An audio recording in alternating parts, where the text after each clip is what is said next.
My name is Scott Rennick. I'm the publisher and owner of CBJ. You guys know who we are, what we do. We work really hard to empower people that work at the climbing gym industry, like you, route setters, and our roots run really deep in route setting. The founder, Mike Helt, Mountain Helt, he was level 5 route setter, head setter at Mesa Rim in Reno. I took over 6 years ago. I was a commercial and comp setter back in the late '90s, early 2000s. Actually, had the great privilege to do a comp with our guest Louie Anderson. Geez, it was like '99 or 2000, Long something time like ago. that. Yeah. And so it's really a privilege to be able to work with Vortex and present this material. I guess without further ado, I'd love to introduce Vortex Routesetting, Justin Wright, Foxman McCarthy James. We've been fortunate to work with them for the last couple of years on these kind of webinars, educational webinars, and now these discussions. It's really a privilege. I'm someone that's been in this industry for a long time, and I love working with the folks that really give back. For years they have been collecting route setter trend and employment data and presented that at the CWA summit like 3 years ago. And this last year, it's available on their website, vortexroutesetting.com. And they really, they don't get paid for that. That's all volunteer work. And we just deeply, CBJ and we deeply appreciate what they've been doing for the industry. So it's a privilege to work with them. Both of them have been head route setters at multiple brands, facility chains that have multiple locations. They really know what it's like to be in your shoes. And so I'm going to hand it off to them and put myself on mute. Thanks, Scott. I feel like I should probably, although I might not need to, introduce Louie. I think a lot of you probably know Louie. He's been a route setter for almost as long as I've been alive. He wrote the first book on route setting, and he's mentored and educated route setters all over the country. And so I feel honored to have him talk to us today. So thanks for being here, Louie. Of course. Yeah, so I usually like to start off each of these sessions with the note that one of the things that we really work to do is stay solution oriented. Something that I think all of us know as route setters, we can very easily start to just doom spiral if we let ourselves.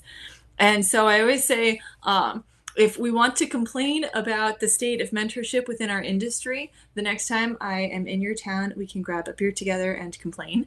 But this particular setting is for us to talk about potential solutions and ways that we can help address some of these issues. None of it's going to get completely solved tonight unless, Louie is a wizard, which we all know he is. But if this were an easy thing to solve, we would have done it already and we wouldn't need to be here. So we're just going to lay out the problems that we all know exist out top so that they're out in the open, and then we can start to move on to how to make it better. So the problems. There's not really a formal education system for route setters. And route setting takes a long time to learn and a lot longer to master. On top of that, a lot of great route setters aren't necessarily great teachers, kind of deepening that mentorship gap. There's a lot of talented route setters who are leaving the industry, and there's really limited clinic and formal training opportunities. So we all know that. We don't have to spend a bunch of time on it. Given that we all know that, we wanted to start off by kind of polling y'all. You are here for a reason, we assume. So we'd like to start off by just opening the room up to you guys. What are you here to learn? Where would you like this conversation to kind of start out? Anyone? Bueller? Matt, I'm going to call you out. While you're here, Matt Hewlett. I was about to turn my mic off mute anyway. I'm in a slightly different scenario than I assume some of the people on this. I have known Louie for more than 20 years, and when they say Louie has mentored a lot of people, I'm actually one of them.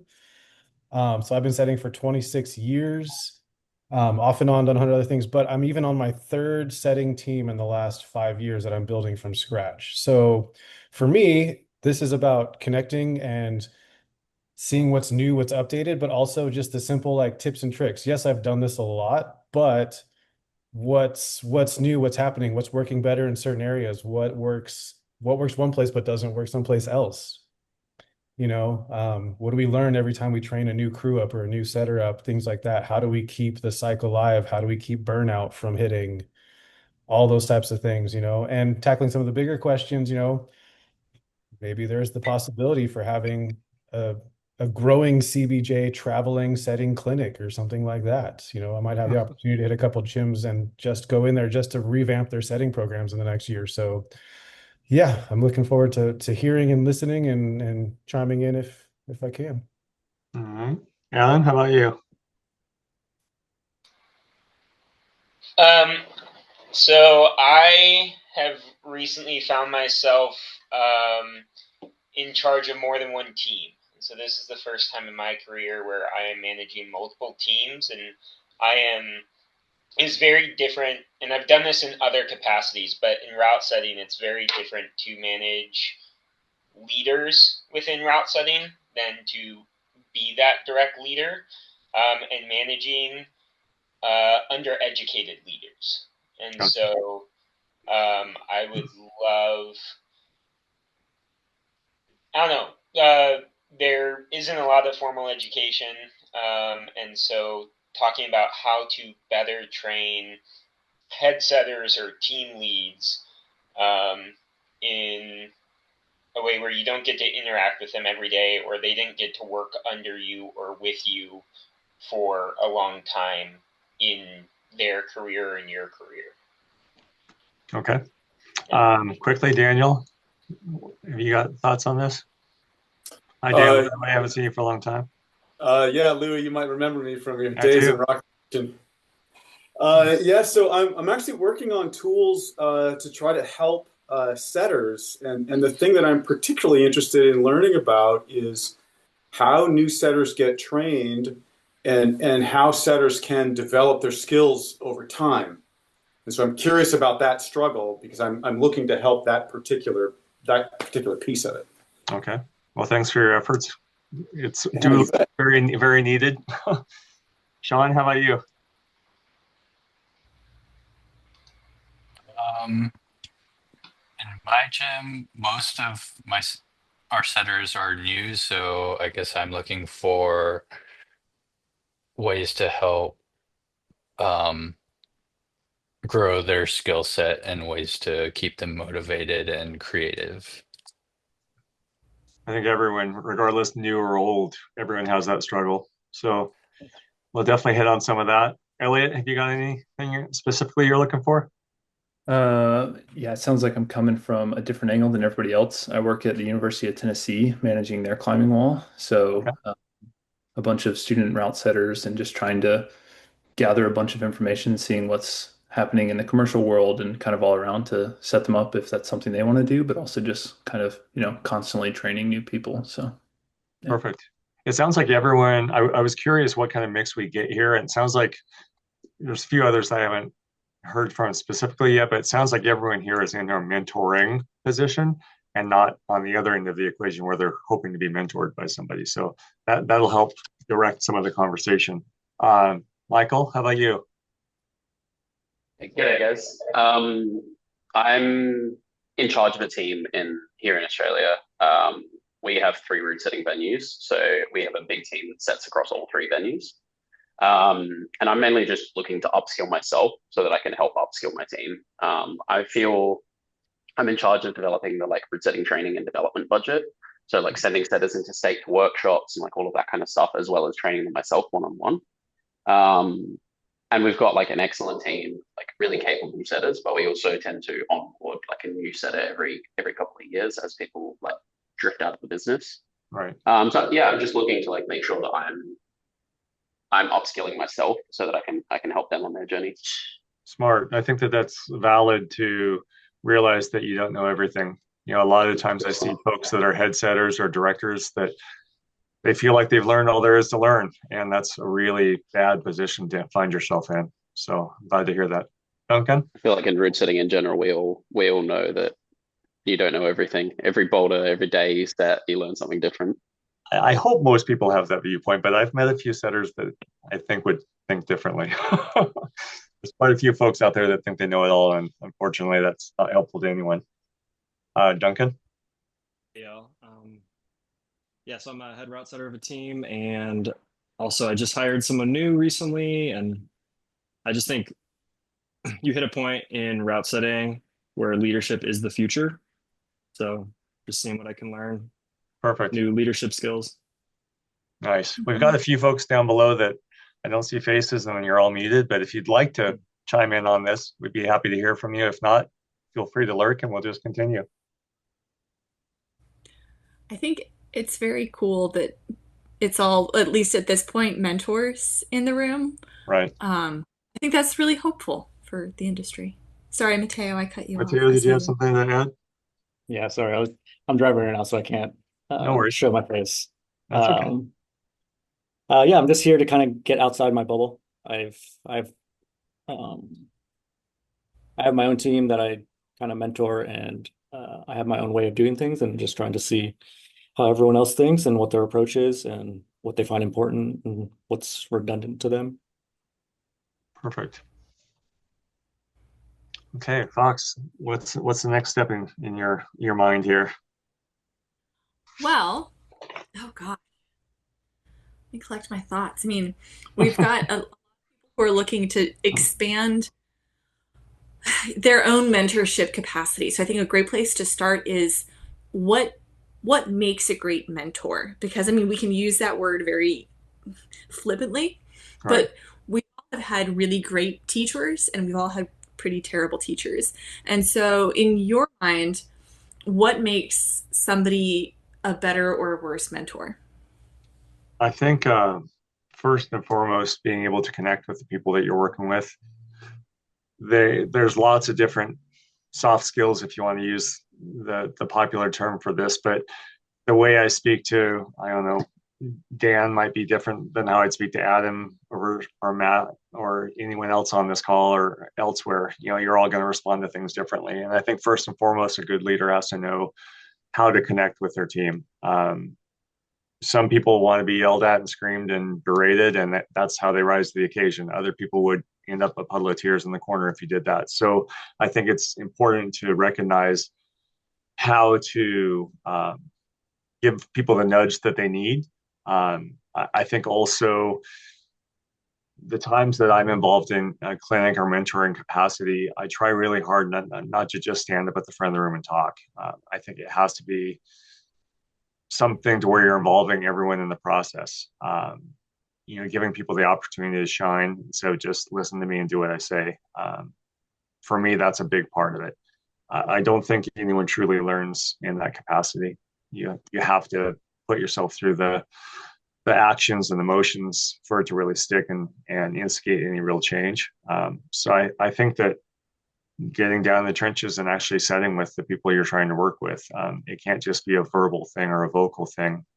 You have to put your hands on and show. I think that people that are willing to do that and get involved on a real level tend to be a little bit more impactful, in my opinion. I think you also need to be clear about where, and I've said this before, not only in yourself, but in the folks that are on your team that you're trying to mentor, you need to really be honest and recognize what your strengths are and areas where maybe you struggle. There's some areas that I feel I can help other setters learn, and there's other areas that I'm probably more the mentee role where I'm curious to see how you do something because maybe it's something I struggle in. And if I try and teach you something that I don't feel I have a good handhold on, I'm going to fail because I don't feel comfortable. I don't feel confident. I don't feel like I've got anything to add to the conversation. So I think that goes not only for the person that's trying to be a mentor, but I think you need to know that about the people on your team that you're trying to help. Don't spend a whole lot of effort trying to teach Mateo how to do something that he already does better than you do, or talking to Caleb or John or anyone else. If they've got skills that they're already solid on, focus on the other areas. Otherwise, you're just spinning your wheels and you're not going to really affect any positive change. You know, Yeah, I think one of the things that makes me think of, what was that? Sir? I'm going to try that again. One of the things, there is a crazy echo there. I don't know what that was. You have one of the, I have what? Yeah. One of the things that No. that just made me think of, Louis, was that you kind of like never stop uh, needing to be mentored yourself, right? Like, Right. you can be in charge of mentoring at a certain level, but you also likely need to be mentored uh, at a higher level to continue that learning process. You kind of never stop learning. And I think we hit this in the beginning. It's like if the moment you think that you've got nothing else to learn, like what are you doing? Um, I think that rigidity kind of shuts down, and people tend to be closed-minded. And I think that's where you kind of like need to reopen that vision and look. Yeah, I can tell you, I don't even know how long I've been doing setting clinics, better than 3 decades for sure. And I don't think there's been a single clinic or course I've been involved in that I haven't learned something from the people that came there to learn from me. And I think that having that mindset, it sets you up for much better success. So I'm super curious about y'all's perspective on this. There's a specific type of bias that I learned about forever ago, and I don't remember the exact name for it, but it's when you become aware that something exists and then you start hearing about it everywhere. And for me, I feel like in route setting, that's been the Dunning-Kruger effect.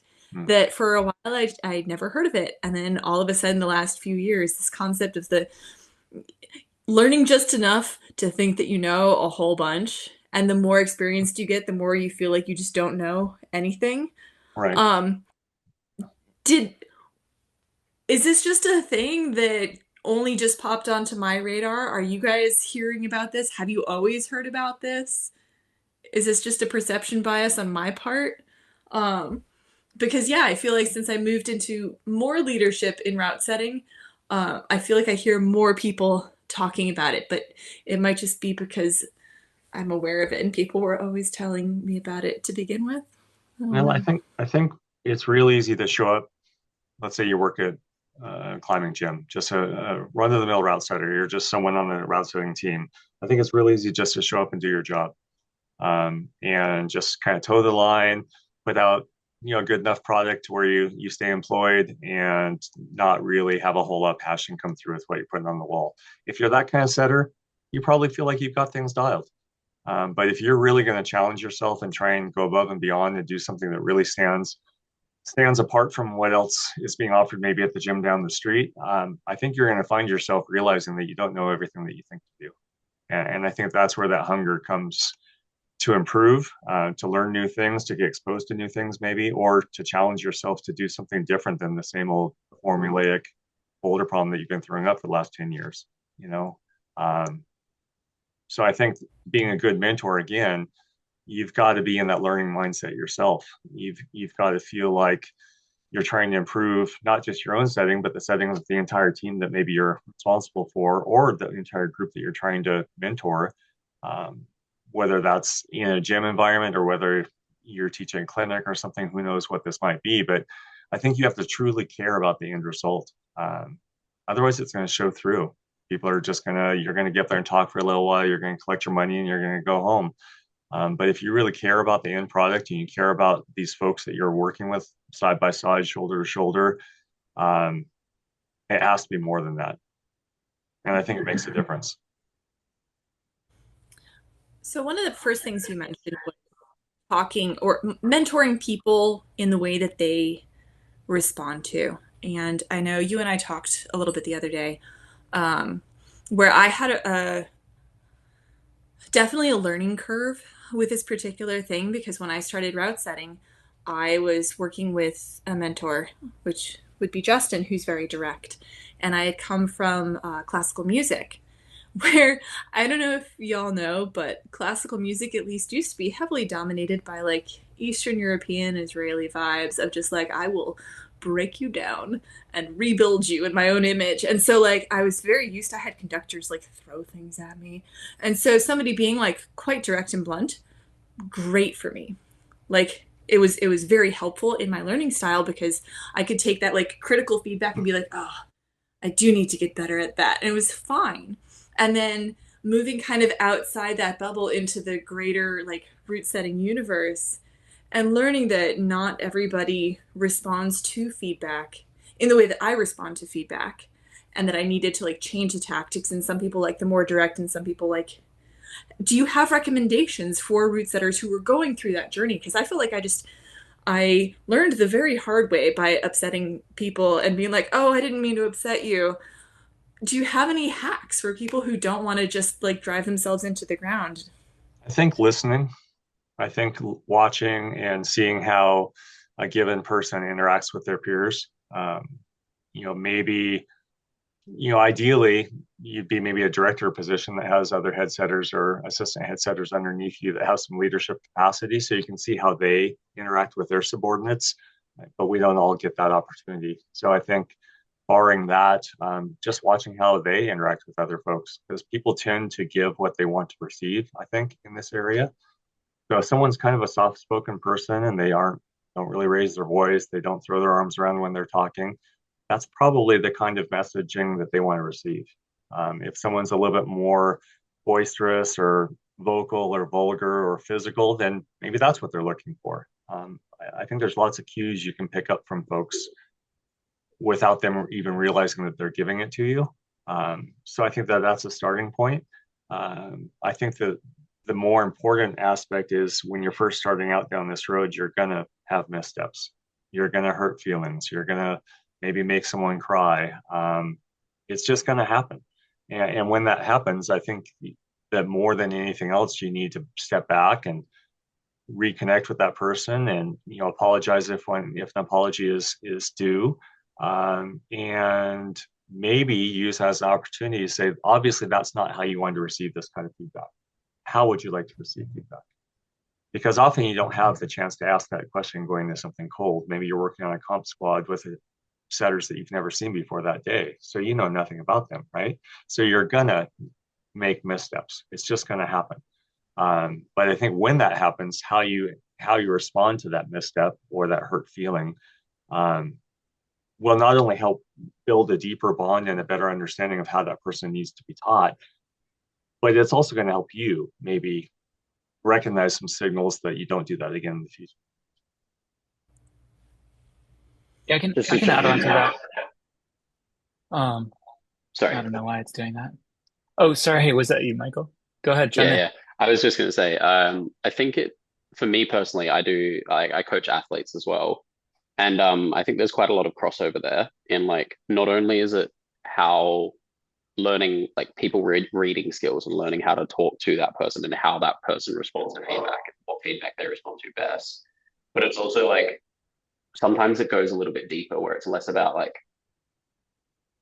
obviously those people reading skills are super important, but it's also about like, for me, how you explain or break down the move that you're talking about, whether it's to an athlete or to a setter. Like everyone learns differently. For some people, it's very visual. For some people, it's very hands-on. So learning how to explain something in like multiple different ways to people who learn in different ways, I feel like is a really interesting concept to like talk about as well.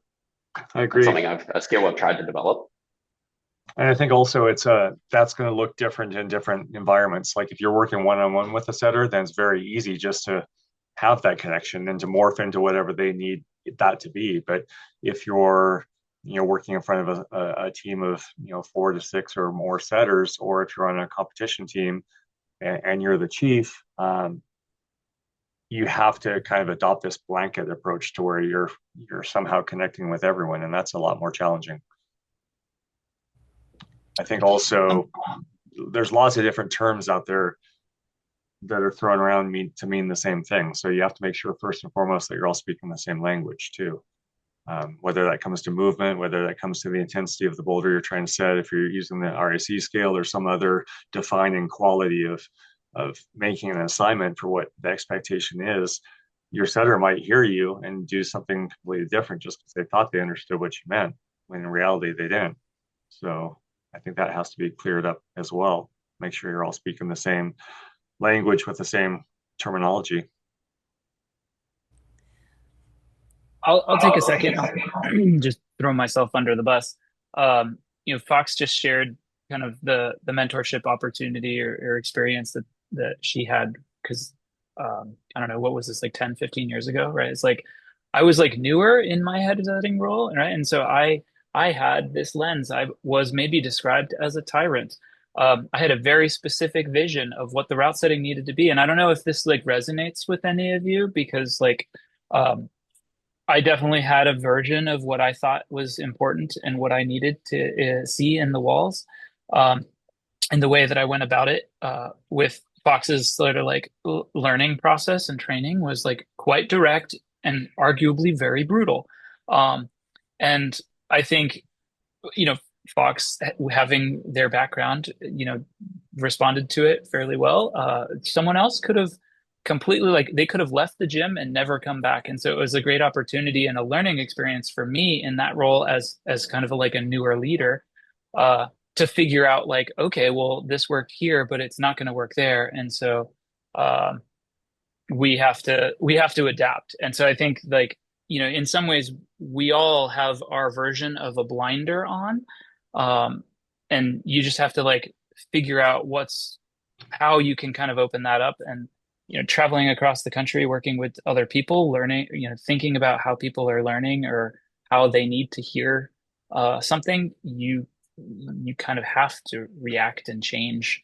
I live in Seattle now, and the way that I manage, I have a very large team across 4 locations. I manage head setters as well as helping with their teams. I manage that very differently than I did like the Fox and I when we were just sort of like independent in a single location. And part of that is just experience. You know, I've learned a lot, or hopefully a lot, in the last 10 or plus years, whatever. Yeah, it's been a minute. For those of you that it sounds like pretty much everyone, with just a couple of exceptions, is acting as a head setter right now, either over one team or multiple teams. How often do you find yourself pairing up certain setters? Because I don't think you need to bear the entire burden of mentorship yourself.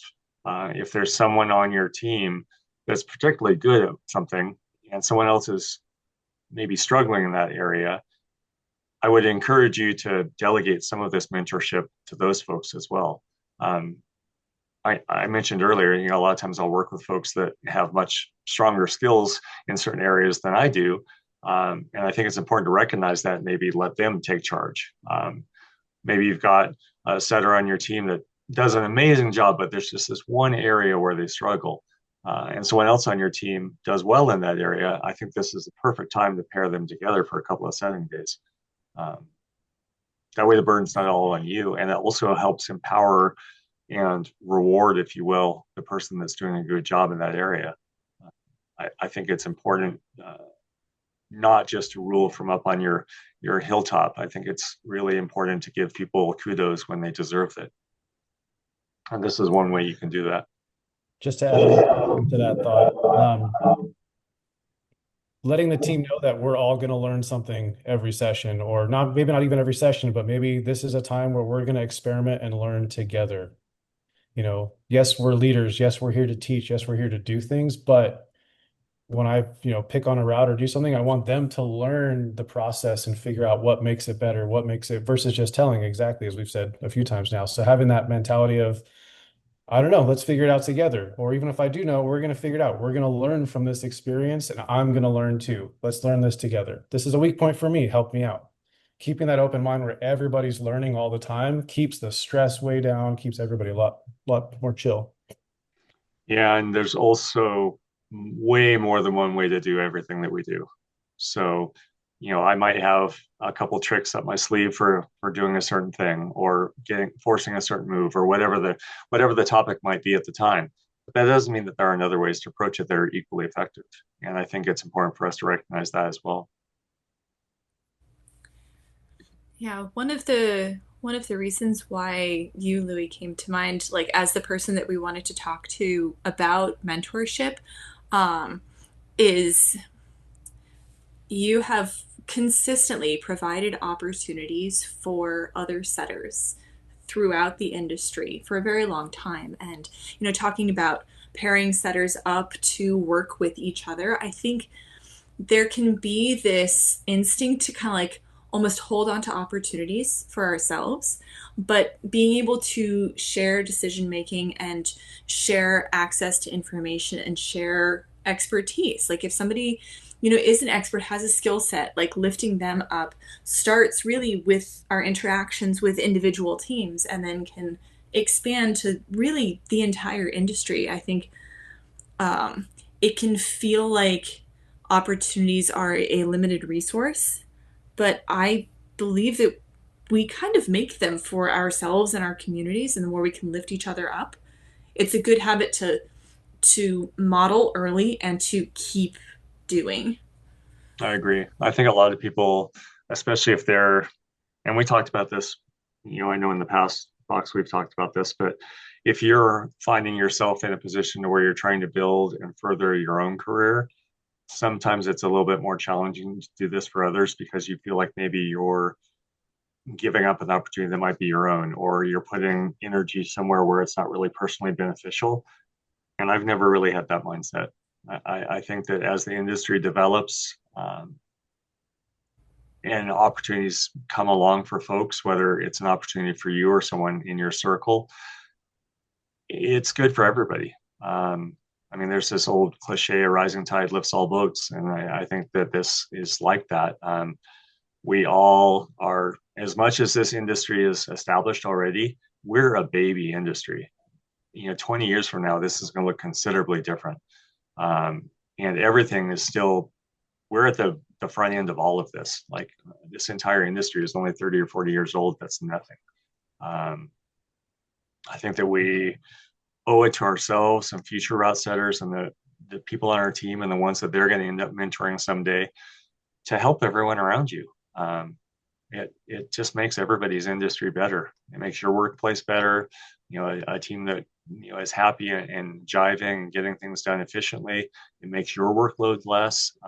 It's just all around better. And that's just in your own gym. If you extrapolate that across the entire country or industry, the better we help each other, or the more we help each other, the better the industry is going to be. Well, providing opportunities for people is an example of mentorship. For sure. Yeah. Yeah. I mean, I don't, it's kind of hard sometimes to think outside of your little bubble, whether that's your own gym or a chain of gyms or your college in Tennessee. There's a lot more beyond that. Maybe there's someone in your gym community, a climber that wants to get into setting. Find a way for them to get involved. Whether you have an apprenticeship program or whether you're willing to create one or whether you just want them to come in and hang out with the team one day when you're setting.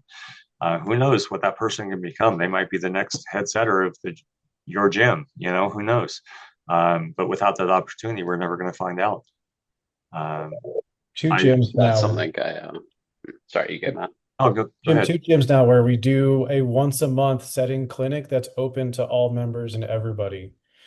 It helps members see the work that goes into route setting, and it opens that door for those consistent opportunities that someone might have the talent, might have some interest, and had never seen that opportunity. And we'll be launching that soon here in Texas as well. Maybe not every month, but like once a quarter, a Friday night setting clinic that's 6 to 8 hours and just fun, gets people setting that have never done it before. Yeah, and I think it's important too, just to be seen.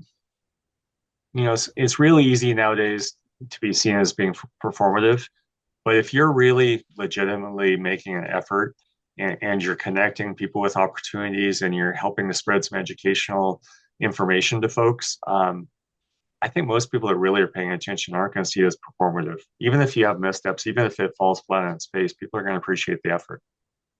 And I think at the end of the day, making that first step and putting yourself out there and having the effort be seen is a big part of all of this. Yeah, that's what I was going to bring up as well. Exactly what Matt touched on is we don't currently have very many opportunities besides, like in SA, there's no freelance setters. All of the setters are like work for a specific gym chain. And along the East Coast, there's like a little bit more freelancing, but it's still like it's not a big thing here in Australia. Yeah. And one of the big things is whenever like route setting positions are few and far between. Like there's only 4 climbing gyms in Adelaide, and 3 of them are the chain that I work for, and then there's one other. So like those opportunities, they don't come up very often because setters tend to stay in their careers for quite a long time. And every time we've had a position come up, we've had like 30 plus applicants for a single position. So it can be quite tricky to be like, there's so many people interested in setting, but with positions so few and far between, there's so much competition for those. So I was looking to start something soon about like route setting workshops, that kind of stuff that can just like get people experiencing that, seeing the behind the scenes and like understanding setting a little bit deeper. I think oftentimes gyms that do this or make that effort, they end up getting far less complaints. Because I think once people work side by side and see how hard we're all working and see all of the thought processes and questions and considerations and all the various tangents that are a part of what we do, they realize there's a lot more to it than just putting holes on the wall. So even if it doesn't equate to a new person on your setting team or something like that, I think it still reaps benefits in the community. Before we get away from you, Michael, I'm curious, and this isn't to put you on the spot, I'm just genuinely curious because I'm not sure how the culture is in Australia. But you mentioned in your area of the handful of gyms, the majority of them are your chain. Do you have a lot of interaction with the setters from the other gym, or is there a sense of combat or competition between the two gyms? No, definitely not. At least definitely not from a setting perspective. Like obviously the two, like the different gyms are like competitors in terms of like for the customer base. But from a setting perspective, it's definitely not that way. Like I said, SA is quite small, and before the newest gym, it only opened up. It's just about celebrating its first birthday, and the chain that I work for has been open for 8, 6, 7 years, quite a long time. Yeah. So most of the route setters for the new gym are old beyond route setters. So there's a lot of like goodwill there. Like the head setter at Urban was my head setter who mentored me when I was first starting out in route setting and stuff like that. So yeah, there's a lot of goodwill, and like most of the setters climb between the gyms and stuff like that. So yeah, it's been really good. That's what I was going to get to. It's not always feasible, and sometimes there is more of a, from a management level, there's more of a us and them mentality, and I think that always ends up being kind of a bad situation to find yourself in. I always encourage gyms to cross-populate where they can, even if it's just climbing at the other gym to see what they're doing, what style are they offering. Maybe we can pick up on some of that, or maybe they can be the techie gym and we'll be the power gym or whatever. It's just nice to be aware of what other folks are doing and how they're approaching things. So I'm glad that you guys have a little crossover. Yeah, Justin, something you that want to say something? Or Fox? Sorry. That's right. Something to jump in with is I had a lot of success setting up route setter exchanges between gyms, which can come with complications depending on insurance, yada, yada, yada, yada. However, there are ways to make it work where you can send your route setting team to gyms that are interested in swapping route setters. And so you can do it at leadership levels where we've had head setters swap for a week. You can do it, basically send anybody to anywhere that's interested, so long as you've got gyms that are open to getting more experience in. But it ends up being fairly cost neutral to the gyms, and a really great way to expand your circle. Like I've gotten to work with so many really cool people that I might not have had the opportunity to work with without a program like that, and being able to send setters on my team out to different places to learn has been really invaluable. I feel like I don't know if this is true for everyone in this group, but I've noticed over the years opportunities for guest setting have maybe diminished a little bit. It used to be you could just like call up a head route setter and you're like, "Yo, can I come and set your gym?" And they're like, "Yeah, sure. When are you going to be here?" And now like companies have more strict policies, and I think this is largely coming from like liability and insurance type stuff where I'm working at organizations that are like requiring onboarding even for interviews and stuff like that, just to make sure that the company is protected. And so I think that can cause a little bit of like a barrier to this exchange. But what Fox is talking about can really help if you can work out an arrangement. I think it's great. I think that oftentimes we think about our little bubbles. If you call like, even if you have multiple locations, you're still on like a little bit of an island. And sometimes going and exploring another island to see how they do things, like you can come back with so many tidbits of information that is super helpful. Like whether it's learning from a leader that has a different leadership style or working with a route setter who just thinks about route setting differently. All of those are so valuable when you bring them back to your team. You're like, hey, and it also combats burnout. Like there's just so much value. Um, Louis was mentioning, or sorry, Matthew was mentioning the idea of like doing member clinics, and I think that's a similar one where some gyms are willing to do it and some gyms aren't, for similar reasons that I was mentioning earlier. But I've done some at my organization. We're actually doing one at the end of the month, and it's like one of my favorite times because not only does it get the community to come and appreciate how hard route setting is, and they're like, oh my gosh, I'm not going to complain ever again because what you do is so hard. We only set one boulder and you set like five. Um, and the other piece is that it allows, at least when I've done them, it allows me to highlight, some of my talented route setters who are looking to get into more mentorship and education, right? Like, hey, here's an opportunity where you're training someone who has literally maybe never picked up a drill before. This person who you are ultimately setting for in your community, and how do you teach them?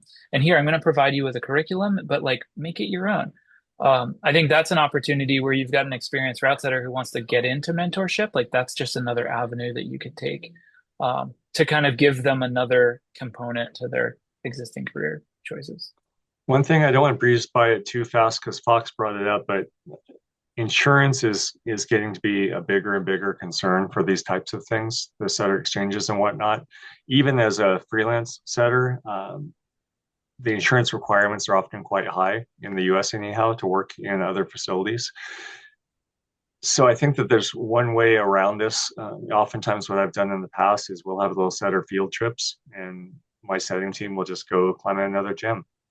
Because I think oftentimes when you're working in the context of your own team in your own gym, looking at your own product, it's really easy to be either hypercritical or not being critical enough because you don't want to offend your coworker.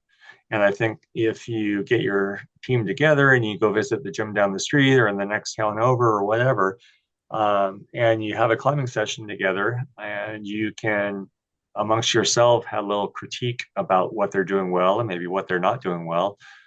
It's a lot friendlier environment to have some really honest and brutal conversations because your setting isn't the target,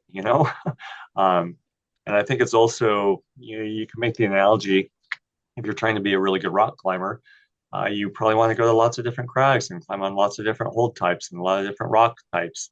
And this is no different. If you want to improve as a setter, you don't want to keep climbing on what you already climb on all the time in your own gym. If you go to another gym, you want to see what they're doing. Maybe they're doing something really well. Maybe they're doing something really poorly, and it's going to make you feel even better about what you're doing. But you won't really know unless you go and experience that. Yeah, before we move on too far, I wanted to touch back on what Fox said about routesetter trips, like sending people and doing setter exchanges. We've had great success with that here. Like as part of the setter development budget that we use, we've swapped with a bunch of gyms. Obviously, like it's more like paying for setters to fly to different states and stuff. Right. But still, like not a problem, and that's been really, really good for setters. In our set team, we have myself and then two other head setters. So I'm the route setting manager, and then we have the two other head route setters. And across our different set days each week, I try to make sure that there's different head setters on, and our pool of setters kind of get mixed up. So there's not setters designated to each gym. We all set across all the venues under all the head route setters. So and I found that that's been really, yeah, everyone kind of mixes. It's different team compositions every day, different head route setters each day, stuff like that. And that's really good for like letting the head setter mentor different people, and then also letting the setters be mentored by different people who like have a different way of going about things. That's but also I feel like that's been really helpful. A lot of our set team are interested in like competition setting and have started down the path for like competition setting as well. So I feel like it's been very good for them to be able to work under different head setters in a competition setting, or going over to a different state and working with a whole new set team as you would in a comp. Yeah, I think it's a really good way to stave off burnout like if you get exposed to new facilities and maybe you're tired of sitting with the same old holds and oh my gosh, this gym has completely different holds I've never even seen. I mean, all these types of things it's a really good way to introduce excitement back into the team. I'm glad that you're mixing the teams. I do that quite often in the setting courses that I lead these days. And I think forcing different people to be the head setter each time is also brilliant. A lot of folks don't get the chance, just like our members getting exposed to the route setting program, have a new appreciation for the route setting effort. Sometimes these setters that are maybe junior setters, all of a sudden they're now in a leadership role and they're like, well, shoot, this is a lot more involved and complicated than I thought it was going to be. Maybe I'll complain a little bit less next week, and there's lots and lots of benefits. So I applaud you for doing that. I'd like to see more people do that. Real quick before I move on from setter exchanges, because there's lots of other things we can talk about. It really comes down to management. Like Justin was saying, his management team, they're by the letter. Everything's, got to be, T's crossed and I's dotted and all that. Some owners and some management teams aren't that way. And it used to be one of the best ways to offset the cost of maybe flying someone to, I don't know, the other side of Australia is if I'm sending someone to your gym, I cover all the costs. My setter gets paid whatever I pay him. I cover his travel, I cover his lodging. And when it's your turn to send someone to me, you do the same. That way there's no. That's exactly what we've done. Yeah. That way I'm not paying $1,000 and you're paying $1,200 or whatever. There's no, it's all equal. Like I already have value in this person and I believe in this program. So I'm going to pay my person and you pay your person. In the US, in the strictest letter of the law sense, it doesn't always work and cover you from an insurance standpoint. But if you get the right management team or the right ownership team, oftentimes they're willing to look the other way for a one-time thing, especially if they see value in it. Well, in some insurance companies, like you are paying for your employee, some insurance companies will still cover it. It just depends on the company and the policy. You just have to look at the policy. Sometimes it works in other job locations because you're still working for whatever your home gym is. You aren't really working for the other gym if the gym's not paying you. So it really, the shadowy area comes into workers' comp if you get hurt in that facility. And there's lots of horrible what ifs, but I don't tend to walk through life thinking about what ifs, which is maybe my downside. But just something to explore. Let's kind of hop on to something else.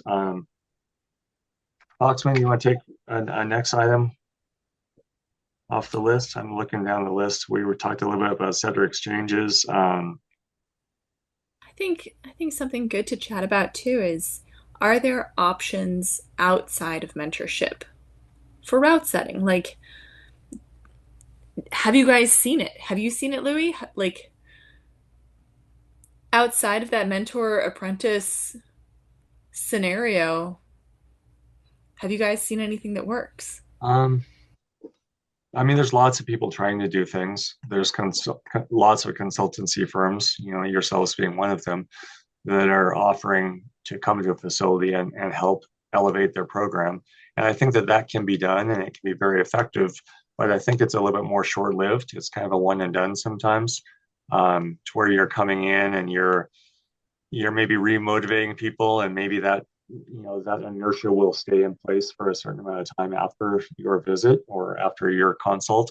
And the same goes for clinics and, bringing in a big name guest setter for a competition or something like this. There's always an immediate impact, but it tends to taper. I think that the mentorship, especially in-house mentorship, is really the strongest way to go. Not only does it help elevate whoever's being mentored, but I think it just provides a more cohesive team environment. I think there's more mutual respect. I think that, if done well, it's a win-win all around. Yeah, no, I don't do a lot of the consulting as it's less mentorship. Like whenever I go places, I always say like, you have my email, reach out for anything. I've maybe gotten like 2 emails after the fact of people who have questions. I feel like relationships are so much more important for that actual like learning process. Cause like I feel like I get inspired when I go to clinics or like when comps happen and I meet somebody who knows a whole bunch and I get like psyched. Right. But at least to me, a mentor is the person who I can go with questions when I have them, or will give me feedback that can be difficult for me to hear that I trust enough to respond to. It's a different level of relationship than I think you get from that like one-off. It is. Yeah, and unfortunately, even in a multi-day clinic or course or competition setting environment, you really only get to know someone so well in a matter of days. I think, a couple of you have been to the setter showdowns before, and that's a multi-day thing. And we always finish the setter showdown with a debriefing. And, I tell everyone going into it, look, I'm going to tell you what I think you need to hear. And I hope I don't offend you. That's not my intention, but I don't know you well enough to not necessarily be aware of all your triggers. So just bear with me. But my intent in all of this is to help you progress. And I'm going to tell you what I think you need to hear. And sometimes that comes off well and hits really well, and people are super appreciative. And other times people tell me to fuck off and they leave the room. It just, you aren't always going to hit the target. But I think that, like I said in the very beginning, the intention has to be there. Like, you have to truly care about this person that you're working with improving and helping them further down the road that they're walking on. I think that in a nutshell is what a mentor is. To genuinely care about that person and their involvement in this context as a setter, but also just as a human. I think people can tell the difference if you care or not. And if you're just going through the motions because it's part of your job description, you probably shouldn't be a mentor. I want to chime in about the showdowns because I know both Fox and I have attended many of them in the past, and even participated in the judging side where we're also with you on the side of the table where we're delivering some of that feedback. And I feel like both as a participant and also in the sort of like mentor judge feedback loop capacity, there's so much value in having someone attend an event like that, even though you might not be able to like really get to know someone. I can't tell you how many people are like in my phone who I regularly talk to and ask for advice because I met them at a showdown or a comp or a clinic or something like that. So even if that's the case, I think there's a lot of value in like finding these people who you can just gut check and ask if you're like, hey, I'm dealing with this. Have you ever dealt with that? How would you handle this situation? And I think that the bigger that network, the stronger that network, the more people you have to go to, the better. And so I think in some ways, like, the showdown, maybe the most valuable part of that was like people would stay till 2 a.m., 3 a.m. just to sit down with you and the other judges to be like, I need to hear this. Give me my 30 minutes. And,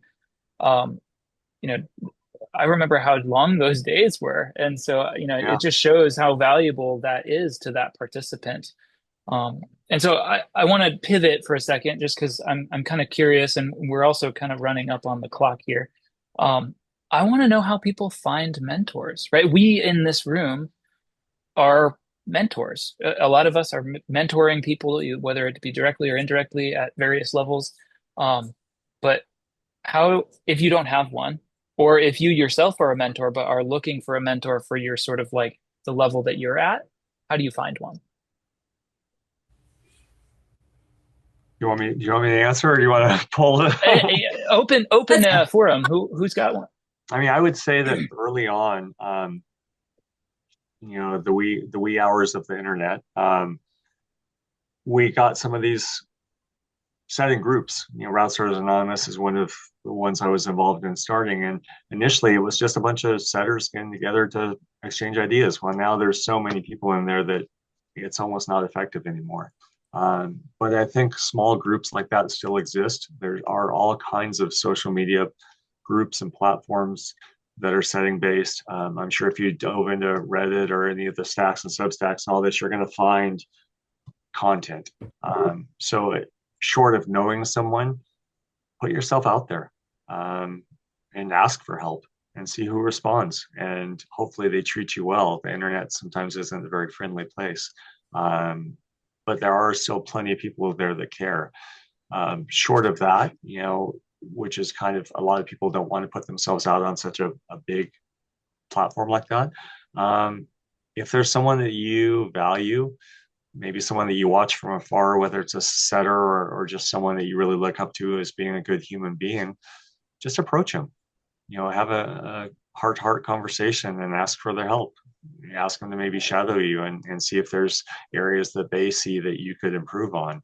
I think being transparent and allowing yourself to be open to that kind of oversight is the first step.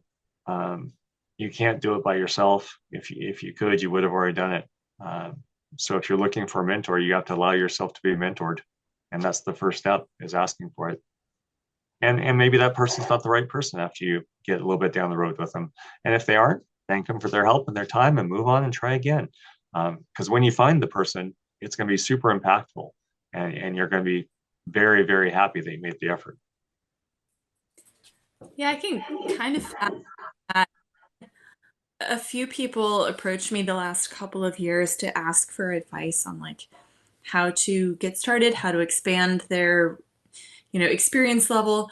And in a lot of ways, I'm like, oh, well, crap. Like a lot of the things that I did aren't possible in the same way anymore. Like I cold called movement back in the day. I'm like, hi, can I come guest set? And they're like, okay. You can't do that anymore. There's still gyms where you can, but it's shifted. But I think what that taught me is that willingness to ask. Because like the worst case, somebody says no. And honestly, that's like most of the guests for this event. I'm like, oh, I'm going to ask Lou if he's going to come talk to us. And like, I mean, I've known Louie for a minute now, but there's people that I've never spoken with. And I'm like, will you come talk to us? And worst case, they say no. So like, I think that's what I would encourage like everybody to do is like, if you want to learn from somebody or if you want to do something, if you can get past the fear of rejection, which might happen, but also worst case, you're not doing the thing that you're already not doing. Yeah. And best case, you get to talk to somebody new or you get to learn from somebody new or you have a new experience. I don't know. I think it's led me. Continue.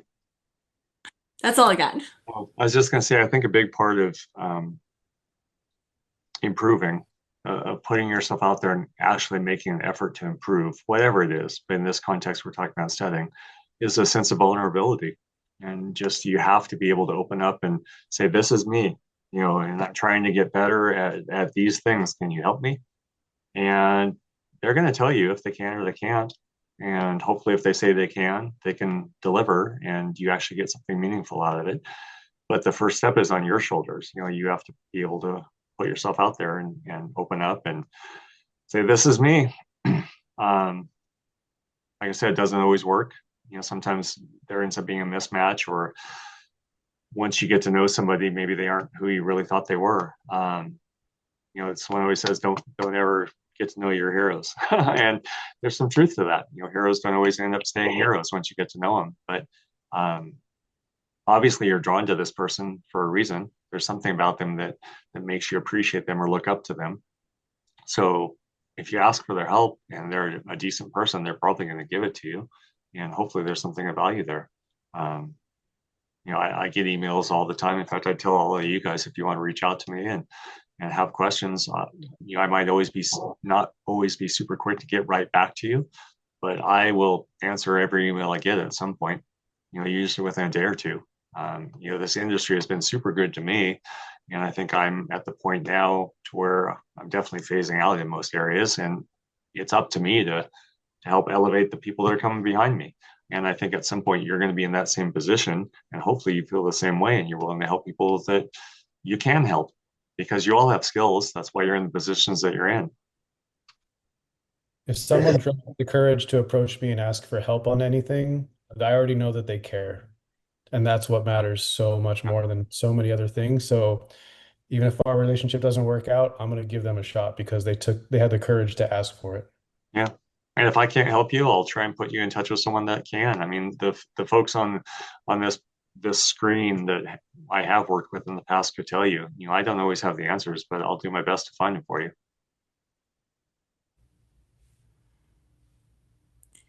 Guys, do we do it? What you mentioned before about like finding mentors, for me, something that's helped me like finding people to connect with, since it's a lot like interstate stuff, is being in the competition setting scene. That's been huge because I'm working under other head setters. Other head setters are working under me, and it's just like it's a lot of like, I guess like cross pollination would be the term, where it's like people coming from interstate where I don't normally have a chance to connect with these people. We then set a 3 or 5 day mega competition where we're all dead and walking corpses by the end of it, and it means like you get that like trauma bonding, that connection with the suffering. Yeah. And then I feel like it's really easy to go on to like message them and like, ask questions, and like it's always a channel that I have available after that, especially once I've made that initial connection. Yeah, I think it's good. And I think that you've already had, like you said, the trauma bonding, the suffering and solidarity, whatever you want to say. It kind of, when you go through something like that together, there's already this bonding that happens. And like I said earlier about vulnerability, if you reach out to, hey, remember me? I sat with you last month at that comp. Maybe that guy doesn't want to talk to you anymore. Oh, well, that's his loss, but you call someone else on the list and someone will talk to you. And that's the first step. And I think it's important. All of the folks that are on this call seem to be in the mentor position more so than looking for a mentor. But maybe recognize and see if there's someone that's kind of trying to find time to talk to you after a setting day. Everyone's hanging around and they're just hanging out a little bit longer, waiting to have a quiet moment with you. Just keep your eye open for that kind of stuff, because they're probably looking for some time with you. And maybe they're too shy to ask. Maybe you're the one that has to make the first step. But I think that's all part of being a leader and mentor as well, as recognizing when someone's looking for help. I think the other piece of that is making the time, right? I think a lot of us can be really busy, and, especially in leadership positions, there's lots of things that we need to do that might pull us off the floor for this reason or that. And so I think in some ways, some of the best advice I've ever heard is just slow down and make space or make time to have those conversations, whether it be prompted or unprompted. Ask questions, try to dig down, see. Because yeah, you can't have those conversations if you're not available for them. Right. And we're all going to have days where we're running around like a chicken with their head cut off, and we just don't have bandwidth for anything other than what's immediately in front of us. But if that's your everyday reality, you're doing something wrong. That's not sustainable.